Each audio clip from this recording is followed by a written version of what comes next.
Hello engineers, আমি চলে এসেছি fifth same nano electronics suggestion নিয়ে। তো এই সাবজেক্টটা একটুখানি টাফ আছে, কারণ ইলেকট্রনিক ডিভাইসেরই ভ্যারিয়েন্ট। তো ইলেকট্রনিক ডিভাইস মতো খুব একটা সহজ সাবজেক্ট ছিল না। তো আরও কিছু অ্যাড হয়েছে, সামান্য কিছু, বেশি কিছু নয়। তবে এখানে এমন কিছু টপিক আছে যেগুলো আর কি তুই দেখে বুঝতে পারবি না যে কী লিখতে হবে, একটু উল্টোপাল্টা আছে। তো সেই কারণেই আমি মানে সব তোদের সুবিধার জন্য এটা সাজেশন দিচ্ছি। এবার সাজেশন মানে কিন্তু কোশ্চেন পেপার নয় যে এগুলি পড়ে চলে গেলাম এগুলি দেবে, কারণ আমরা তো জানি না, আমরা প্রেডিক্ট করতে পারি। তো সেই কারণে প্রিভিয়াস ইয়ার অ্যানালাইসিস করে এবং আমার যেগুলো ইম্পর্টেন্ট মনে হচ্ছে সেগুলো আমি এখানে আলোচনা করব। তোদের 3টে মডিউল আছে, 3টে মডিউল থেকে কোন কোন টপিকগুলো এবারের জন্য ইম্পর্টেন্ট সেগুলো আমি আলোচনা করব। আর এর এই মেটেরিয়ালটা পেতে গেলে, মানে এই পিডিএফ ফাইলটা পেতে গেলে তোদের টেলিগ্রাম গ্রুপে জয়েন করতে হবে। ওখানেই আমি এই পিডিএফটাও দেবো, এবং পিওয়াইকিউ থেকে ইম্পর্টেন্ট যে কোশ্চেনগুলো হুবহু রিপিট হতে পারে সেগুলো আমি তোদের ওখানেই দিয়ে দেবো। তার জন্য তোদের জয়েন করতে হবে। চল তাহলে শুরু করা যাক। ফার্স্ট হচ্ছে মডিউল 1। মডিউল 1-এর হচ্ছে ডি ব্রগলির প্রবলেম। এবার ডি ব্রগলি যে কনসেপ্টটা আছে, কনসেপ্টটা লিখতে দেয় না, কিন্তু ওখান থেকে অঙ্ক এবার আসার চান্স খুব বেশি। ডি ব্রগলি যেরকম অঙ্ক আসে, ডি ব্রগলি ওয়েভলেন্থ এরকম। এবার হাইসেনবার্গও একটা আলাদা টপিক, হাইসেনবার্গের থেকেও অঙ্ক আসে, হাইসেনবার্গ আনসার্টিনিটি থেকে, ওখান থেকেও আসতে পারে। তো এই দুটোর মধ্যে থেকে যে কোনো একটাতে আসবে, কিন্তু ডি ব্রগলিটা এবারের জন্য খুব ইম্পর্টেন্ট। তারপর হচ্ছে ফার্মি ডিরাক ডিস্ট্রিবিউশন, পড়ে এসছিস ইলেকট্রনিক ডিভাইসে, ওই যে একটা গ্রাফ থাকে, প্রবাবিলিটি, যে যখন ইলেকট্রন ভ্যালেন্স বন্ডের কাছাকাছি আছে তখন প্রবাবিলিটি অবশ্যই হাই থাকবে। তারপর আস্তে আস্তে যখন এনার্জি দেওয়ার জন্য ইলেকট্রন ভ্যালেন্স বন্ড থেকে কোভ্যালেন্ট মানে এ বন্ডে চলে যাচ্ছে, তখন আস্তে আস্তে ইলেকট্রনের সংখ্যা কমছে। আর তো এইরকম যেটা ছিল ওটা ফার্মেটিয়ার ডিস্ট্রিবিউশন, এটা খুব ইম্পর্টেন্ট। তারপর যে রেক্ট্যাঙ্গুলার পোটেনশিয়াল বেরিয়ার আর টানেলিং এফেক্ট, এই দুটো বেসিক্যালি জয়নিং কোশ্চেন, মানে একসাথেই দেয়। আর টানেলিং এফেক্ট থেকে অঙ্ক খুব দেয়, দেখবি পিওয়াইকিউতে আমি অঙ্ক তোদের দেখাবো, আমি এরকম টাইপের অঙ্কগুলো আসে। টানেলিং এফেক্ট থেকে এরকম টাইপের অঙ্কগুলো দেয়। তো এইটা খুবই ইম্পর্টেন্ট, টানেলিং এফেক্ট। তারপর হচ্ছে ডেন্সিটি অফ স্টেটস ডেফিনেশন। এবার কোশ্চেনটা কীভাবে আসে, যে what is density of states, right density of states of quantum well, এরকম টাইপের থাকে। তো ডেন্সিটি অফ স্টেটস ডেফিনেশন আসার চান্স খুবই বেশি, শর্ট কোশ্চেনের জন্য যেমন ইম্পর্টেন্ট, আবার বড় কোশ্চেনে জয়নিং কোশ্চেনের জন্য ইম্পর্টেন্ট। এটা ডিওএসও অনেক জায়গায় লেখা থাকবে, তো ভয় পাওয়ার কিছু নেই। এটা হচ্ছে ডেন্সিটি অফ স্টেটস, অনেক সময় ডিওএস লেখা থাকে, অনেক সময় ডেন্সিটি অফ স্টেটস লেখা থাকে। তারপর হচ্ছে থ্রি অথবা থ্রি এবং 1D ডিওএস ফাংশন। কোশ্চেনটা কীভাবে আসবে, ঘুরিয়ে ঘুরিয়ে আসতে পারে, আমি বলে দিচ্ছি। একটা হচ্ছে যদি বলবে DOS function of 1D material, DOS function of 3D material, এরকমও বলতে পারে। অথবা বলতে পারে যে show that the DOS function of 3D is proportional to root E, এটা প্রপোর্শনালের সাইন। অথবা DOS of 1D proportional to 1/রুটি, এগুলো প্রুফ করতেও দিতে পারে। হরে ধরে তোকে ওই ডিওএস ফাংশনটা ডিরাইভ করতে হবে। তো কোশ্চেনটা এভাবেও দিতে পারে যে 3D ডিওএস ফাংশন রুটির প্রপোর্শনাল, অথবা 1Dর ডিওএস ফাংশন 1/রুটির প্রপোর্শনাল, এটা দেখাও। অথবা ডিরাইভ ডিওএস ফাংশন, একই ব্যাপার, একই কোশ্চেন। আর 2Dর মধ্যে পড়ে কোয়ান্টাম ওয়েল, কোয়ান্টাম ওয়েলও দিতে পারে, অথবা 2D দিতে পারে, একই ব্যাপার। আর 3Dর মধ্যে আর 1Dর মধ্যে পড়ে কোয়ান্টাম ওয়্যার, কোয়ান্টাম ওয়্যার পড়ে 1Dর মধ্যে। আর 3Dর মধ্যে পড়ে বাল্ক, মানে কোনো ধর কিউব ধর, সেরকম। বেশ, সাধারণত থ্রি মানে ওভাবে উল্লেখ করে দেয় না, শুধু 3Dটাই বলে। আর কোয়ান্টাম ওয়েলটা উল্লেখ করেও দেয়, আবার 2Dও বলে। আবার কোনো সময় কোয়ান্টাম ওয়েল ব্র্যাকেটে 2D এরকমও লেখা দেখতে পাবি। আর 1Dর মধ্যে পড়ে কোয়ান্টাম ওয়্যার। সাধারণত 3D 1Dটা নর্মাল উল্লেখ করেই দেয়, যে 3D ও 1D। এছাড়া যদি কোয়ান্টাম ওয়্যার বলে, কোয়ান্টাম ওয়্যার মানে কিন্তু 1D। আর কোয়ান্টাম ডট হচ্ছে 0D, কারণ একদম ডট, ওটার কি ডাইমেনশন থাকবে। তো এইভাবে কোশ্চেনও দিতে পারে। তারপরে হচ্ছে so that DS function of quantum well is independent of energy. Ultimate তোকে ডিএস ফাংশনটা ডিরাইভ করতে হবে এবং দেখাতে হবে যে ডিএস ফাংশনে কোনো এর টার্ম নেই, দিয়ে কিছু লেখা নেই। দিয়ে কিছু যদি লেখা না থাকে তার মানে ইন্ডিপেন্ডেন্ট। তো এটাও খুব ইম্পর্টেন্ট কোশ্চেন, যে DS function of quantum well. এবার কোয়ান্টাম ওয়েলও দিতে পারে, অথবা 2D দিতে পারে, যে কোনো একটা। তো এরকম ঘুরিয়ে ঘুরিয়ে কোশ্চেন আসতে পারে, বলে দিলাম যাতে তোরা ছেড়ে দিয়ে আসতে না হয়। হয়তো তোরা কোয়ান্টাম ওয়েল করে গেছিস, যে 2D দিল, ব্যাস, আর পারছিস না। অথবা 2D করে গেছিস, কোয়ান্টাম ওয়েল দিল, ছেড়ে চলে এলি। তো 2D মানেও যা, কোয়ান্টাম ওয়েল মানেও তাই, একই লিখতে হবে। বা কোয়ান্টাম ওয়্যার মানেও যা, 1D মানেও তাই। তারপরে হচ্ছে ডিরেক্ট ইনডিরেক্ট সেমিকন্ডাক্টর। এটা basically direct indirect band gap semiconductor হবে। একটু মিস্টেক হয়ে গেছে। এটা পার্থক্যের জন্য খুব ইম্পর্টেন্ট, মানে ডিফারেন্সের জন্য, যদি মডুল 1 থেকে ডিফারেন্সের জন্য এটা খুব ইম্পর্টেন্ট। আমি শর্টেই লিখছি, ডিফারেন্সের জন্য এটা ইম্পর্টেন্ট, ডিফারেন্সের জন্য। তারপর হচ্ছে ক্রনিক পেনি মডেল। এই কোশ্চেনটা কোনোবারই আসেনি, কিন্তু যেহেতু এবারে পেপার পেপার এমন হচ্ছে যে একটু ব্যতিক্রম হচ্ছে, মানে যেগুলো লাস্ট 3-4 বছরে হয়নি সেরকম কোশ্চেন দিয়ে দিচ্ছে। সেই জন্য ক্রনিক পেনি মডেলটা খুবই খুবই ইম্পর্টেন্ট। এটা ওই তোর ওই এর কনসেপ্ট, ওই পোটেনশিয়াল ব্যারিয়ার টানেলিং এফেক্ট থেকেই চলে আসছে এই ক্রনিক পেনিটা। হলো, এটা খুব ইম্পর্টেন্ট। তারপর চলে এসেছি মডিউল 2। মডিউল 2 এর মধ্যে যেটা খুবই খুবই ইম্পর্টেন্ট, বেসিক্যালি মসফেট পড়ে। যেটা টাইপ অফ স্কেলিং, মানে স্কেলিং হচ্ছে কনস্ট্যান্ট ফিল্ড স্কেলিং, মানে ইলেকট্রিক ফিল্ডটা ফিক্স থাকবে। আর কনস্ট্যান্ট ভোল্টেজ স্কেলিং, মানে ভোল্টেজটা ফিক্স থাকবে। মানে আমরা ফর্মুলা কি জানি, E = V/D। তো কোনো সময় ই ফিক্স থাকবে, কোনো সময় ভি ফিক্স থাকবে। এই দুটো স্কেলিং খুবই খুবই ইম্পর্টেন্ট। যদি টাইপ অফ স্কেলিং বলে, এই দুটো আগে লিখতে হবে। তারপর এবার এই দুটো স্কেলিংয়ে মসফেটের যে প্যারামিটারগুলো হয়, যেমন হচ্ছে চ্যানেল লেন্থ, চ্যানেল উইথ, তারপর হচ্ছে মসফেটের যে আরও যে টপিকগুলো, আমাদের থ্রেশোল্ড ভোল্টেজ, গেট ভোল্টেজ, আরও যে টপিকগুলো হয়, এই টপিকগুলোতে কি চেঞ্জ হয়, একটা স্কেলিং করা মানে কি বাড়ানো কমানো। তো ওর জন্য কনস্ট্যান্ট ইলেকট্রিক ফিল্ডের জন্য কি চেঞ্জ হচ্ছে, আবার কনস্ট্যান্ট ভোল্টেজ স্কেলিংয়ের জন্য কি চেঞ্জ হচ্ছে। একটা টেবিল হয়, ওই টেবিলটা তোদের লিখতে হবে। মানে সব থেকে সোজা কোশ্চেন, শুধু টেবিলটা 5 নম্বরে আসে, শুধু টেবিলটা তোদের লিখতে হবে যে প্রতিটা মসফেটের প্যারামিটার কিভাবে স্কেলিং, মানে কনস্ট্যান্ট ভোল্টেজ স্কেলিংয়ের জন্য প্রতিটা প্যারামিটার মসফেটে কীভাবে চেঞ্জ হচ্ছে। তো তোদের টেবিলে লিখে দেখাতে হবে।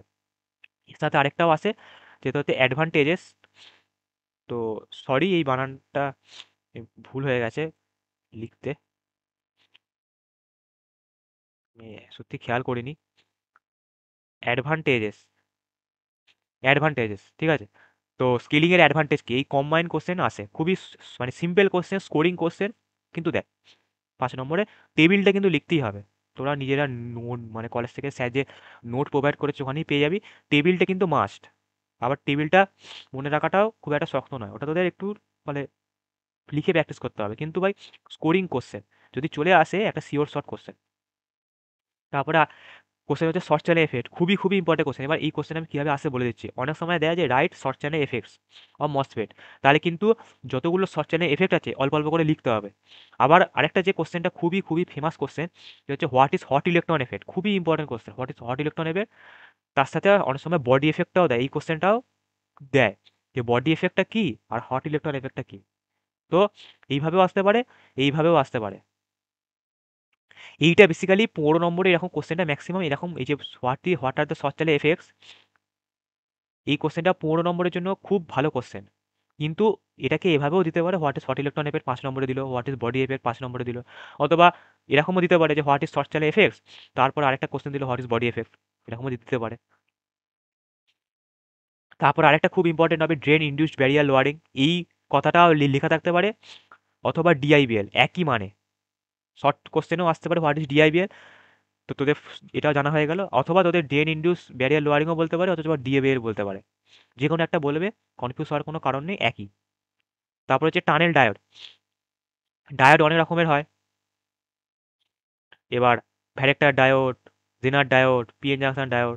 তো এটা আরেকটা ডায়োড, টানেল ডায়োড। টানেল মানে কি, যেমন টানেল কি হয়, যেটা গুহা টাইপের বা যার ধর ট্রেন যাতায়াত করে টানেলের ভেতরে, অনেক লম্বা একটা প্যাসেজ। তো টানেল ডায়োড মানে সেরকমই একটা কনসেপ্ট, যে মানে ইনসাইড থেকে পি সাইডের দিকে চলে আসে। মানে টানেল মানে কি, টানেল আগে তো গর্ত হবে খুঁড়তে, এবার মানে এতটাই ইলেকট্রনটা এনার্জেটিক হয়ে যায় যে ডিপ্রেশন রিজিয়নটা, ডিপ্রেশন রিজিয়ন একটা প্রাচীর, ওটাকে ভেদ করে এদিকে চলে আসে। তো এরকম একটা কনসেপ্ট টানেল ডায়োড। টানেল ডায়োডের ডেফিনেশনের থেকেও যেটা ইম্পর্টেন্ট, সেটা হচ্ছে নেগেটিভ রেজিস্ট্যান্স। টানেল ডায়োডের যে ক্যারেক্টারিস্টিক্স কার্ভ আছে, মানে আইভি ক্যারেক্টারিস্টিক যে কার্ভ আছে, ওই কার্ভটা বিশাল ইম্পর্টেন্ট। ওইখানেই তুই নেগেটিভ রেজিস্ট্যান্সের কনসেপ্টটা পাবি। নেগেটিভ রেজিস্ট্যান্স মানে কি, আমরা জানি যে ভোল্টেজ বাড়লে কারেন্ট বাড়ে, কিন্তু এমন একটা রিজিয়ন আসে, টানেল ডায়োডের এমন একটা রিজিয়ন আসে যেখানে ভোল্টেজ বাড়াচ্ছে কিন্তু কারেন্ট কমছে, ওই রিজিয়নটাকে বলে নেগেটিভ রেজিস্ট্যান্স। এবার এই কোশ্চেনটা তুই মানে পরের মডিউলে দেখাবো, যে যে আরটিডি আছে, রেজিস্টার টানেলিং ডায়োড। তো টানেল ডায়োড আর রেজিস্টার টানেলিং ডায়োড কনসেপ্টটা অলমোস্ট সেম, মানে ওই দুটো কোশ্চেনের অ্যান্সার অলমোস্ট সেম। তোকে প্রতিটা রিজিয়ন ব্যাখ্যা করতে হবে, মানে যে যদি কার্ভটা পাচ্ছিস প্রথমে উঠছে নামছে আবার বাড়ছে, যত তিনটে রিজিয়ন, একটা রিজিয়নে বাড়ছে, একটা রিজিয়নে কমছে, একটা রিজিয়নে আবার বাড়ছে, এই তিনটে রিজিয়ন তোকে ছবি এঁকে ব্যাখ্যা করতে হবে। এটাই রেজিস্টার টার্নিং ডায়োডে পাবি, আর সেম কনসেপ্টটাই টানেল ডায়োড, মানে একই রকম প্রায়। তুই যদি ওটা রেডি করে যাস এটাও লিখতে পারবি। আর ওই দুটোতেই তোর নেগেটিভ রেজিস্ট্যান্সের কনসেপ্টটা আসে, খুবই ইম্পর্টেন্ট। তোকে ব্যাখ্যা করতে হবে প্রতিটা রিজিয়ান, নিয়ে তোকে কার্ভ আঁকতে হবে, নিয়ে তোকে নেগেটিভ রেজিস্ট্যান্স পয়েন্ট করতে হবে। নেগেটিভ রেজিস্ট্যান্সের কনসেপ্ট আশা করি বোঝা গেল। একটাই কোশ্চেন করলে তোর আরটিডিও হয়ে যাবে, টানেল ডায়োডও হয়ে যাবে। কনসেপ্টটা মোটামুটি বলে দিলাম। তারপর হচ্ছে এলডিডি। এলডিডিতে খুব লাইটলি ডোপ ড্রেন অথবা এলডিডি, যে কোনো একটা দিতে পারে। এগুলো সব হচ্ছে ট্রানজিস্টারের কনসেপ্ট, মানে মসফেটেরই আর কি এদিক ওদিক করে, মানে মসফেটেরই আর কি ডিফারেন্ট ভ্যারিয়েন্ট আর কি, মসফেটেরই আলোচনা কিন্তু নানা রকম ডোমেন, টানেল ডায়োড, তারপর যে drain induce barrier lowering, hot electron, এগুলো সব মসফেটেরই টপিক, কিন্তু নানা রকম নাম দিয়েছে। রিলেশনটা কিন্তু মসফেটেরই, ওই জন্য প্রথম তোদের কাজ হচ্ছে মডিউল 2 পড়া শুরু করার সময় মসফেটটাকে ক্লিয়ার করা। আমার যদি সাজেশন অনুযায়ী আমার পরে দেওয়া হয়ে গেছে যে মোডস অফ মসফেট, এটা বেসিক্যালি আগে পড়তে হয়, মানে সবার প্রথমে আর কি এইটা পড়তে হয়, মসফেট কেমন দেখতে হয়, আর প্রতিটা মোড মানে অ্যাকুমুলেশন, ডিপ্লিশন, ইনভার্সন, প্রতিটা মোড কিভাবে কাজ করে সেটা দেখতে হবে। ওই পার্টটা ক্লিয়ার হয়ে গেলে পরের যে টপিকগুলো বলছি সব বুঝতে পারবে। কিভাবে কারেন্ট ফ্লো হয়, তারপর এই মোডগুলো কিভাবে হয়, অ্যাকুমুলেশন, প্রতিটা তোদের ফার্স্ট কাজ হচ্ছে মোড পড়া। মডিউল 2 পড়া শুরু করবি মোডস অফ মসফেট দিয়ে। এই মোডসগুলো বুঝে গেলে অ্যাকুমুলেশন, ডিপ্লেশন, ইনভার্সন, তারপর কারেন্টের ডেরিভেশন কি, কারেন্ট ইকুয়েশন কিভাবে লিখছে, তারপর কারেন্ট আমরা পাচ্ছি কিভাবে, এইগুলো। এইখানে একটা পাবে দেখবি চ্যানেল লেন্থ মডুলেশন, সিএলএম, ওটা মসফেটের আন্ডারেই পাবি, যে কিভাবে চ্যানেল লেন্থ কারেন্টের উপর ডিপেন্ড করে, মানে চ্যানেল লেন্থের সাথে কারেন্ট কিভাবে ডিপেন্ড করে। তারপর এই যে short channel effect, short channel এফেক্টের যে নামগুলো পাচ্ছি, হট ইলেকট্রন, হট ইলেকট্রন মানে কি, হট মানে হচ্ছে গরম, ইলেকট্রনটা এতটাই এনার্জেটিক হয়ে যায় যে ওই গেট আর বডির মধ্যে যে একটা থাকে, কন্ডাক্টর থাকে, মানে একটা রিজিয়ান থাকে তো আলাদা করা থাকে, মানে অক্সাইড লেয়ার, দুজনের মধ্যে অক্সাইড লেয়ার থাকে, গেট অক্সাইড লেয়ার, ওটার মাধ্যমে গেট আর বডিটা আলাদা করা থাকে, ওটাকে ভেদ করে ওপর দিকে চলে যায়। ফলে কি হয়, আস্তে আস্তে মানে কন্ডাক্টনেসটা কমে যায়, ইলেকট্রন কম যাবে। তো এইরকমই এদিক ওদিক করে কনসেপ্ট। প্রথম হচ্ছে তোরা মোডস অফ মসফেট পড়বি, তারপর তোরা এইগুলো অটোমেটিক্যালি বুঝে যাবি, হট হট ইলেকট্রন কি বলছে, বডি এফেক্ট কি বলছে, ড্রেন ইন্ডিউস ব্যারিয়ার লোয়ারিং কি বলছে, টাইপ অফ স্কেলিং কি বলছে। তারপর সচল এফেক্টের মধ্যে আরও হয়, মানে শুধু হট ইলেকট্রন এফেক্ট হয় না। এবার সচলে এফেক্ট যদি দেয়, ওটা ম্যাক্সিমাম প্রমোতে দেয়, তোকে কিন্তু সব এফেক্টই অল্প অল্প করে লিখতে হবে। নামগুলি শক্ত, ফান্ডা খুব একটা শক্ত না। তারপর হচ্ছে ফিনফেট ভার্সেস মসফেট। ফিনফেট ভার্সেস মসফেটের মধ্যে পার্থক্য যদিও আগেবার চলে এসছে, তবু আর কি ফিনফেটের কনসেপ্টটা দেখবি। ফিনফেট কিভাবে শর্টচালে, এটা খুব ইম্পর্টেন্ট কোশ্চেন, যে শর্টচালে এফেক্ট যে আমরা মসফেটে দেখছি ওটা ফিনফেট কিভাবে রিডিউস করে। ফিনফেট থেকে শর্ট কোশ্চেনও দেয় এমনি স্ট্রাকচার থেকে। তারপর হচ্ছে মডিউল 3। মডিউল 3 এর আন্ডারে কি কি টপিক খুবই খুবই ইম্পর্টেন্ট, যেটা হচ্ছে coulomb blockade, single electron transistor, এবং হচ্ছে শুদ্ধ ক্যারেক্টারিস্টিক্স কার্ভ অফ আরটিডি। বললামই যে টানেল ডায়োডটা জানলে আরটিডিটাও লিখতে পারবি, অলমোস্ট সেম। আর ক্যারেক্টারিস্টিক্স কার্ভ মানে তোদের কিন্তু বারবারই বলছি, ক্যারেক্টারিস্টিক্স কার্ভ মানে একটা ডোমেন অবধি কারেন্ট বাড়বে, একটা ডোমেন অবধি কারেন্ট কমবে, ভোল্টেজ বাড়ছে অথচ কারেন্ট কমবে, আরেকটা ডোমেনে আবার কারেন্ট বাড়া শুরু করবে। এইটা হচ্ছে তোদের ক্যারেক্টারিস্টিক্স কার্ভ। এটা তোদের কিন্তু ছবি এঁকে এক্সপ্লেন করতে হবে, মানে প্রথম রিজিয়নে কেন কারেন্ট বাড়ছে ছবি এঁকে দেখাতে হবে। তারপর তারপরে রিজিয়নে ভোল্টেজ বাড়ালেও কারেন্ট কেন কমছে সেটাও দেখাতে হবে। আবার তারপরে রিজিয়নে হঠাৎ করে আবার কেন কারেন্ট বাড়ছে সেটাও দেখাতে হবে। তো ওই টানেল ডায়োডটা করলেই মানে তোরা আরটিডিটাও বুঝে যাবি, ক্যারেক্টারিস্টিক্স কার্ভটা দেখলে ওখান থেকে তোরা নেগেটিভ রেজিস্ট্যান্স পেয়ে যাবি। ফলে এই কোশ্চেনটা আর এই কোশ্চেনটা একে অপরের সাথে লিঙ্ক করা, একটা করলে আরেকটা হয়ে যাবে। আর হচ্ছে গ্রাফিন প্রপার্টি, বেসিক্যালি কার্বন ন্যানোটিউবও আছে, গ্রাফিনও আছে। তো গ্রাফিনের প্রপার্টিটা খুব ইম্পর্টেন্ট, মানে এমনি লিখতে দিতে পারে ধর 5 নম্বরে যে 2D গ্রাফিনের সম্পর্কে লেখো, এমনি গ্রাফিন কেমন দেখতে হয়, তারপর এমনি নর্মাল প্রপার্টি 5-6টা লিখে দিবি, তাহলেই হবে। তাহলে আশা করি বোঝাতে পারলাম যে ন্যানো ইলেকট্রনিক্সের ইম্পর্টেন্ট টপিকগুলো। এই টপিকগুলো আগে দেখবি, যাদের অসুবিধা ন্যানো ইলেকট্রনিক্সে আগে এই টপিকগুলো দেখবি, তারপর অন্য টপিক দেখবি। আর এগুলো করলে আশা করি অসুবিধা হবে না, পেপার অনেকটাই ভালো আসবে, মানে অনেকটাই কমন পাবি। চ, আর আরেকটা যেটা যেটা দেখিনি আমি, যেটা বলছিলাম, এই যে এইটা হচ্ছে তোদের একটা পিডিএফ আমি দেবো। এটা হচ্ছে ইম্পর্টেন্ট কোশ্চেনগুলো প্রিভিয়াস ইয়ার থেকে আমি দাগ দিয়েছি, যেগুলো দেখ রেড মার্ক করা আছে, এগুলো হচ্ছে প্রিভিয়াস ইয়ারের ইম্পর্টেন্ট কোশ্চেন, যেগুলো হুবহু আসার চান্স আছে। এগুলো তোরা টেলিগ্রাম গ্রুপেতেই পেয়ে যাবি, তার জন্য তোদের টেলিগ্রাম গ্রুপে জয়েন করতে হবে। এই পিডিএফটা আর আগের এই ইম্পর্টেন্টের কোশ্চেনের পিডিএফটা টেলিগ্রাম গ্রুপেতেই দিয়ে দেবো, ওখান থেকে তোরা পাবি। তাহলে আশা করি বোঝা গেছে। আর শেষে একটাই কথা বলার, যে যদি ভিডিওটা ভালো লেগে থাকে তাহলে বেশি বেশি করে লাইক কর, বেশি বেশি করে বন্ধুদের মধ্যে শেয়ার কর, যাদের এই সাবজেক্টটা নিয়ে প্রবলেম আছে তারা যেন ভালোভাবে প্রিপারেশান নিতে পারে শর্ট টাইমের জন্য, মেন মেনগুলো পড়ে উঠতে পারে। আর 500 সাবস্ক্রাইবার হতে আর বেশি বাকি নেই, তোদের সাপোর্ট ছাড়া সম্ভব নয়, তাই সাবস্ক্রাইবও করিস। তাহলে তোরা পরবর্তী পরীক্ষার জন্য সাজেশানের আপডেট সবার আগে পাবি। এবং তোদেরও যদি কোনো ডিমান্ডেড ভিডিও থাকে বা কোনো প্রবলেম থাকে পরীক্ষার আগে, সেটাও তোরা টেলিগ্রাম গ্রুপেতে আমাদের সাথে যোগাযোগ করতে পারিস, মেল করতে পারিস। আর সাবস্ক্রাইবারটা করে দিস, যাদের শেয়ার করবি তাদেরও বলিস, তাহলে তারাও সবার আগে সাজেশান ভিডিওর আপডেট পাবে, তাহলে সবারই উপকার হবে। চ, bye bye. If I make you crazy, just take it easy.